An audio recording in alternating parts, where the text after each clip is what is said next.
warahmatullahi wabarakatuh. Perkenalkan, nama saya Putri Rivilinda dengan NIM 23102006P.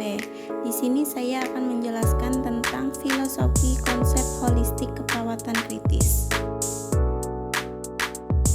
Filosofi dan holistik keperawatan kritis ialah pelayanan profesional yang didasarkan pada ilmu keperawatan gadar atau kritis dan teknik gadar atau kritis berbentuk pelayanan bio-psiko-sosio-spiritual yang komprehensif, ditunjukkan pada semua kelompok usia yang sedang mengalami masalah kesehatan yang bersifat urgent, akut, dan kritis akibat trauma, proses kehidupan ataupun bencana. Dalam melaksanakan asuhan keperawatan pasien kritis, prioritas pemenuhan kebutuhan tetap mengacu pada hierarki kebutuhan dasar Maslow dengan tidak meninggalkan prinsip holistik bio-psiko-sosio-spiritual.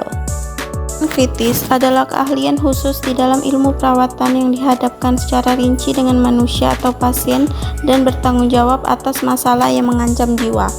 Perawat kritis adalah perawat profesional yang resmi yang bertanggung jawab untuk memastikan pasien dengan sakit kritis dan keluarga pasien mendapatkan kepedulian optimal. Pasien kritis adalah pasien dengan perburukan patofisiologi yang cepat yang dapat menyebabkan kematian.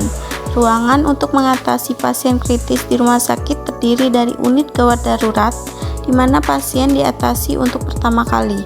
Unit perawatan intensif adalah bagian untuk mengatasi keadaan kritis, sedangkan bagian yang lebih memusatkan perhatian pada penyumbatan dan penyempitan pembuluh darah koroner yang disebut unit perawatan intensif Coroner Intensive Care Coronary Unit.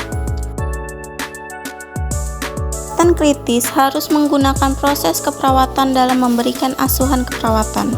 Yang pertama, data yang dikumpulkan secara terus-menerus pada semua pasien yang sakit kritis dimanapun tempatnya. Kedua, identifikasi masalah atau kebutuhan pasien dan prioritas harus didasarkan pada data yang dikumpulkan. Ketiga, rencana asuhan keperawatan yang tepat harus diformulasikan. Keempat, rencana asuhan keperawatan harus diimplementasikan menurut prioritas dan identifikasi masalah ataupun kebutuhan. Kelima, hasil dari asuhan keperawatan harus dievaluasi secara terus-menerus. Keenam, dokumentasi merupakan legal dalam sistem pelayanan keperawatan, karena dalam melalui pendokumentasian yang baik, maka informasi mengenai keadaan kesehatan klien dapat diketahui secara berkesinambungan. Prinsip keperawatan kritis, tindakan yang dilakukan adalah resolusi dan stabilisasi sambil memantau setiap perubahan yang mungkin terjadi dan tindakan yang diperlukan. Peran perawat perawatan kritis, menghormati dan mendukung hak pasien atau pengganti pasien yang ditunjuk untuk pengambilan keputusan otonom. Ikut membantu pasien atau keluarga ketika dibutuhkan demi berkepentingan pasien. Membantu pasien mendapatkan perawatan yang diperlukan. Mendukung keputusan dari pasien atau keluarga yang tentang pelayanan keperawatan yang akan diberikan ataupun proses perpindahan transfer ke RS lain yang memiliki kualitas yang sama. Menghormati nilai-nilai keyakinan dan hak-hak pasien. Menyediakan pendidikan dan dukungan untuk memerlukan atau keluarga dalam membuat keputusan. Melakukan bimbingan spiritual untuk dan keluarga dalam situasi yang memerlukan. Bertindak sebagai penghubung antar pasien, keluarga pasien, dan profesional kesehatan lainnya. Memantau dan menjaga kualitas perawatan pasien. Etik legal keperawatan kritis, aspek aturan keperawatan dalam memberikan asuhan keperawatan sesuai lingkup wewenang dan tanggung jawab pada berbagai layanan dan pelayanan, termasuk hak dan kewajiban yang diatur dalam Undang-Undang Keperawatan.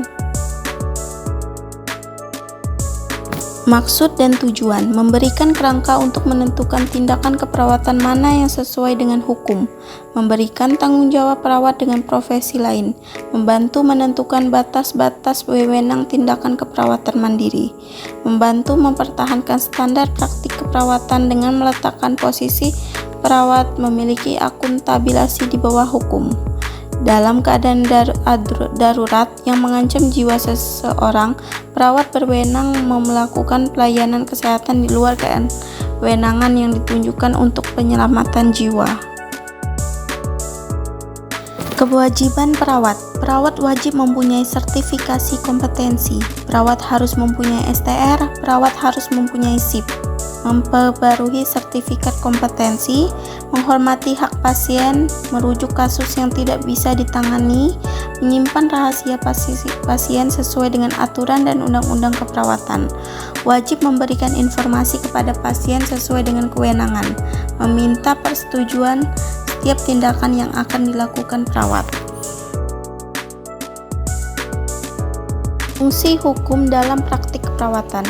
Pertama, memberikan kerangka menentukan tindakan keperawatan mana yang sesuai dengan hukum. Kedua, membedakan tanggung jawab perawat dengan profesi yang lain. Ketiga, membantu menentukan batas-batas kewenangan tindakan keperawatan mandiri.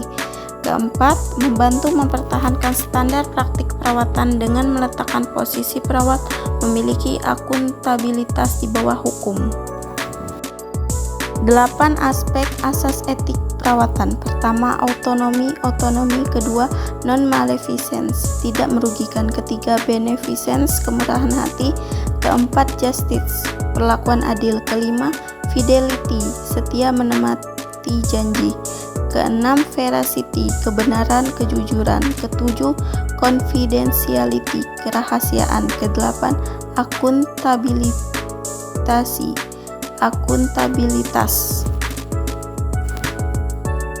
Peran perawat keperawatan kritis. Pertama, pemberian asuhan keperawatan. Kedua, pembuat keputusan. Ketiga, manajer kasus. Keempat, pelindung dan advokat pasien. Kelima, rehabilitator. Keenam, pembuat kenyamanan. Ketujuh, pemberi keyakinan.